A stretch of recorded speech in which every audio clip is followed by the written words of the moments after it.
سلام نعاكم يخون استخبركم تخاتاتلتي سولدا ميديا لمون كم تستلمده حدشتن اوانا زيناتات حيزلكم قريبا لخو مساي صنحو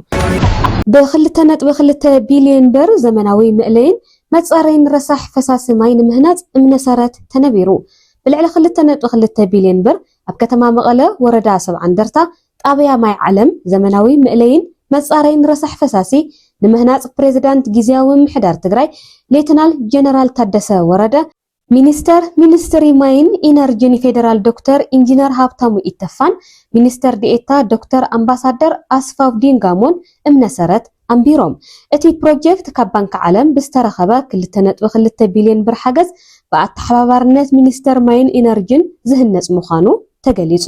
ፕሬዝዳንት ጊዜያዊ ምምሕዳር ትግራይ ታደሰ ወረደ እቲ መእከቢ መጻረይን መወገድን ረሳሕ ፈሳሲ ንጽሬት ከተማ መቐለን ቁጠባዊ ልምዓትን አበርክቶ ከም ዘለዎ ገሊጾም እቲ ፕሮጀክት ኣብ ምፍጣር ዕድል ስራሕን ምትእስሳር ዕዳጋን ወሳኒ ተራኸም ዘለዎ እቶም ፕሬዝዳንት ኣረዲኦም ኣለው እቲ ፕሮጀክት ኣብ ዝተመደበሉ ግዜ ብጽሬት ክዛዘም ከሎ እጃሙ ከበርክት ድማ ጸዊዖም እቲ መእለይን መጻረይን ረሳሕ ፈሳሲ ኣብ 1 ዓመትን 6 ወርሕን ህንጸቱ ተዛዚሙ ንኣገልግሎት ከም ዝበቅዕ ድማ ተገሊጹ فتحن تحتاتنتن كرغاغص كل دمص خصم علو خبل لعلواي بيت فرد تግራይ ጸዊዑ ፕሬዝዳንት لعلواي بيت فرد تግራይ ኣይተ መንግስቱ ተኽላይ እዚ ጻዊዒት ዘቕረቡ ኣብ ከተማ መቐለ ዓለም ለኸ መዓልቲ ሰብኣዊ መሰላት እንትሳለጥ እዩ ዓለም ለኸ መዓልቲ ሰብኣዊ መሰላት ንህንጸት ሰላም ሰብኣዊ መሰላት መዓልታዊ ዋኒናትና እዮም በዝብል መሪሕ ሓሳብ እንትሳለጥ ኣይተ መንግስቱ ከም ዝገለጽዎ فتحن تحتاتنتن كرغاغص كل دمص خصمع ይግባእ ኢሎም ዓለም ቅድሚ 77 ዓመት ሰብኣዊ መሰል ንኽኽበር ዝኣተወ ተቃል ኪዳን ሰነድ ሎሚ እውን ከም ዘይትግበር ዘለውን ወሲኾም ገሊጾም ኣለው ኣብ ትግራይ ዝተፈጸመ ጅምላዊ ጨፍጫፍ ዓመጽ ደቂ ኣንስትዮ ጉሕለት ሃፍትን ካልኦት ጄኖሳይድ ከም ዝተፈጸመ ድሕሪ ምግላጽ እዚ ወለዶ ተስፋን ከይቆረጸ ሰብኣዊ መሰላት ክረጋገጽ ክጽዕር ከም ዝግባእ ሓቢሮም ኩሎም ተጠባበቅቲ ሰብኣዊ መሰላት እውን እዚ ዛዕባ ትኹረት ክገብሩ ከም ዝግባእ ኣተሓሳሲቦም ፍትሓዊ መሰል ልክዕ ከም ምግቢ ዕለታዊ ዛዕባ ከም ዝኾነ ዝገለጹ ኣይተ መንግስቱ ፍትሓዊት ዓለም ንምርግጋጽ ኩሉ ተረባሐይ ንኽኾን ብተግባር ክስራሕ ከም ዝግባእ ሓቢሮም ስራሕ መካየዲ ጮራ ኣቦጊዳ ኣይተ ቢንያም ናደው ብወገኖም ዓለም ለኸ መዓልቲ ሰብኣዊ መሰላት ንምብዓል ዓለም ዝኣተወቶ ሰብኣዊ መሰል ቃል ኪዳን ንምዝኽኻርን እቲ ሓሳብ ንምትግባርን ናይ በዓልትና ብጽሒት ክንዋጻእ ንምልዕዓል ከም ዝኾነ ገሊጹ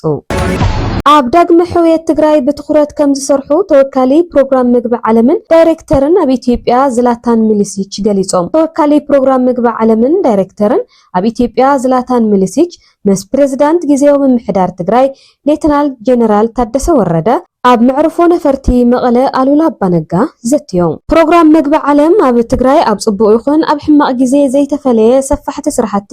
እንዳሰርሐ ዝመጸ ትካል ኢሎም ስለዝኾነ ኣብ ትግራይ ብፕሮግራም ምግቢ ዓለም ንዝሰርሑ ዘለዉ ምንቅስቓስ ንምርኣይ ብምምጽአይ ሕጉስ እየ ድማ ኢሎም ብቐጻሊ ኣብ ዳግመ ሕውየት ትግራይ ብትኹረት ከም ዝስራሕ ድማ ገሊጾም ኣለው ብፍላይ ምስ ማሕበራዊ ረድኤት ትግራይ ብምትሕብባር ዝስርሑ ዘለዉ ስራሕቲ ምሕዋይ መንባብሮን ምዕባይ ተጻዋርነትን ወሰንቲ ምዃኖም ተዛሪቦም ዝላታን ሚሊሲች ኣብ ዞባ ደቡብ ትግራይ ራያ ዓዘቦ ብሓገዝ ፕሮግራም ምግቢ ዓለም ዝስርሑ ዘለዉ ፕሮጀክት ክጉብንዩ እዮም በዓል ሓድሽ ዓመት ህዝቢ ወላይታ ጊፍታ ኣብ መዝገብ ቅርስታት ዓለም ተሰሪዑ መበል 20 ኣኼባ ኮሚቴ ምሕላው ዘይጭበጥ ባህላዊ ቅርስን ትምህርቲ ሳይነሳውን ባህላውን ውድብ ሕቡራትን ሃገራት ዩኔስኮ ኣብ ኒው ዴልሂ ህንዲ ተኻይዱ ኣብዚ ኣኼባ እዚ ኢትዮጵያ ኣብ መዝገብ ቅርስታት ዓለም ንኽትጽሓፍ ዘቕረበቶ በዓል ሓድሽ ዓመት ጊፍታ ህዝቢ ወላይታ ኣብ ዝርዝር ዘይጭበጥ ባህላዊ ቅርስታት ተሰሪዑ ጊፍታ በማሕበረሰብ ወላይታ ዝካየድ ዓቢ በዓል ኮይኑ ካብ ወለዶ ናብ ወለዶ እናተመሓላለፈ ዝጸንሐ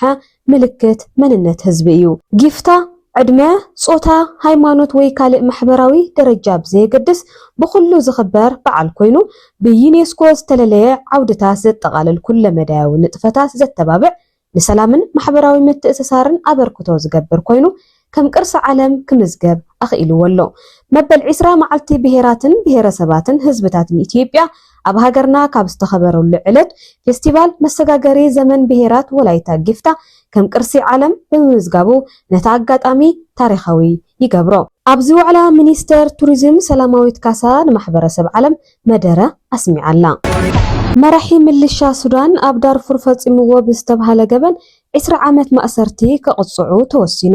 ዓለም ለኸ ቤት ፍርዲ ገበነኛታት ICC መራሒ ምልሻ ሱዳን ቅድሚ 20 ዓመት ኣብ ዳርፉር ፈፂምዎ ብዝበሎም ግፍዕታት ብ20 ዓመት ማእሰርቲ ከቅፅዑ ወሲኑሎ ዓሊ መሐመድ ዓሊ ዓብዱ አልረሕማንን ኣብ ክልል ዳርፉር ኣብ ዝተፈጸሙ ገበናት ኩናትን ገበን አንጻር ሰብአውነትን ኢዳለዎም ተባሂሎም ከም ዝተኸሰሱ ይፍለጥ እዩ ዓሊ ኩሻይብ ብዝብል ዝፍለጡ እዞም ነበርቲ መራሒ ምልሻ ብመንግስቲ ዝድገፍን ብኣማይቲ ኣሽሓት ዝቁፀሩ ሰባት ከም ዝቀተለ ዝንገረሉ ጉጅለ ጃንጃዊድ ይመርሑ ካብ ዝነበሩ ሓደ እዮም ወዲ 76 ዓመት ዝኾኑ ኩሻይብ ኣብ ኩናት ሕድሕድ ሱዳን ግፍዕታት ካብ ዝፈጸሙን ብICC ዝተፈረደሎምን ፈላማይ ሰብ ምዃኖም ዝሓበረ BBC ብዘቕረበሎም ክስታት ብጌጋ ዝቐረቡ እዮም ክብሉ ከም ዝተማጎቱ ጸብጺበሎ ዳይና ICC ዓሊ ኩሻይብ ነቶም ግፍዕታት ንኽፍጸሙ ኣዚዞም ጥራሕ እንተይኮነስ ገሊኦም ገበናት ባዕሎም ከም ዝፈጸምዎም ጸብጻብ BBC ኣመልኪቱ መዝገብ ክሲ ኩሻይብ ኣብ ዝተረኣየሉ እዋን ካብቶም ግፍዕታት ዝደሓኑ ሰባት ናብቲ ቤት ፍርዲ ብምቕራብ ቁሸቶም ከመይ ከም ዝተቃጸለት ሰባት ከመይ ከም ዝተጨፍጨፉን ከምኡውን ደቂ ኣንስትዮ ከመይ ናብ ጾታዊ ባርነት ከኣትዋ ከም ዝተገደዳን ኣረዲኦም እዮም እቲ ካብ 2003 ክሳብ 2020 ኣቆጻጽራ ጎርጎሮሳውያን ዝተኻየደ ኩናት ሕድሕድ ሱዳን ኣብ ዓለም ዘስካሕክሑ ግፍዕታት ካብ ዝተፈጸመሎም ጎንፅታት ሓደ ምዃኑ ይግለጽ እቲ ኩናት ንዕኡ ስዒቡ ዝመጹ ቅልውላዋትን ደው ካብ ዝብሉ ድሕሪ 5 ዓመት ድማ ዳርፉር ናይቲ ኣብ መንጎ ሰራዊት መንግስትን መሰረቶም ካብ ጃንጃዊት ዝኾኑ ዝርከብዎም ሓይልታት ወሃቢ ህጹጽ ደገፍን ዝተወልዐ ጎንፂ ዳግም ዓውደ ኩናት ኮይና ይብል ጸብጻብ BBC ኣብ መወዳእታ ጉግል ኣብ ዝመጽእ ዓመት ኣብ ሕብረተሰብ ኣውሮፓ ብኣርቲፊሻል ኢንተለጀንስ AI ዝሰርሕ ስማርት መነጽር ከም ዘቕርብ ኣፍሊጡ ቅድሚ ሕጂ ስማርት መነጽር ንምዝርጋሕ ዝገበሮ ፈተነታት ፈሽሉ እኳ እንተነበረ ኣብ ቀረባ እዋን ግን ሓድሽ ስሪት ናይ መነጽር ከቕርብ እዩ ጉግል ኣብ 2013 ነዚ መነጽር ኣብ ኣውሮፓ ኣብ ዘቕረበ እዋን ከም መርኣያ መጻኢ ቴክኖሎጂ ይቁጸር ነይሩ እዩ እቲ መነጽር ኣብ ልዕሊ ኣዒንቲ ዝወጽእ ስክሪን ተዓጢቑ ነይሩ እኳ ዋላ እንተኾነ እቲ መነጽር ኣብ 2015 YTD እንተተቋረጸ ሕጂ ግን ጉግል ዳግማይ ክጅምሮ ወሲኑሎ ሜታ ነዚ ስማርት መነጽር ኣብ ዝሓለፈ ዓመት ኣብ ወርሒ ለካቲት እዩ ኣቕሪቡ 2 ሚልዮን ህዝቢ ድማ ዓዲግዎሎ ናይ ጉግል ስማርት መነጽር ምስ ካልኦት ፍርያት ጉግል ዝተዋሃደ እዩ ነዚ መነጽር ዝገብሩ ሰባት ከም ጂሚኒ ዝኣመሰሉ ናይ ጉግል ኣፕስ ክጥቀሙ ይኽእሉ እዮም ጂሚኒ ንሕቶታት ብጽሑፍን ድምጽን ዝምልስ ናይ ጉግል ቻትቦት እዩ ሓደ ካብ መነጽር ጉግል ስክሪን ዘይብሉ ክኸውን ከሎ እቲ ካልኣይ ድማ ኣብ ሌንስ ስክሪን ኣለዎ ጉግል ካብ ሕሉፍ ጌጋታቱ ክመሃር ኣለዎ ቅድሚ ክህልዎ ዝግባእ መነጽር ኣታኣታትዩ ይብል ተንታኒ ቴክኖሎጂ ፓውሎ ፒስካቶር ብተወሳኺ ዓወት ጂሚኒ ቻትቦት ኣብ ግምት ብምእታው ስማርት መነጽር ጉግል ዕውት ክኸውን ከም ዝኽእል ገሊጹ ቅድሚ ሕጂ ስማርት መነጽር ዘቕረበት ሜታ ውድድር ክትገጥም እያ ሜታ ምስ ፍሉጥ ኣፍራይ መነጽር ዓይኒ ሬይንባን ብምትሕባር ነዚ ስማርት መነጽር ኣማዕቢልዎሎ ኩባንያታት ቴክኖሎጂ ምስ ኣፍረይቲ መነጽር ዓይኒ ብምትሕባር ስማርት መነጽር ንተጠቃሚ ዝያዳ ምቹእ ንምግባር ይሰርሐለው ይኹን እምበር ብዛዕባ ብሕትውናን ኣጠቓቕማቲ መነጽርን ዝቐርቡ ሕቶታት ግና እኹል መልሲ ገና ኣይረኸቡን ፍትዋት ተኸታተልቲ ሰሎዳ ሚድያ ንሎማዓንቲ ዝነበሩና ዜናታት እዚኦም ይመስሉ ነይሮም ቀጻሊ ብኻልኦትን ሓደሽትን ዜናታት ክሳዕ ንራኸብ ሰላም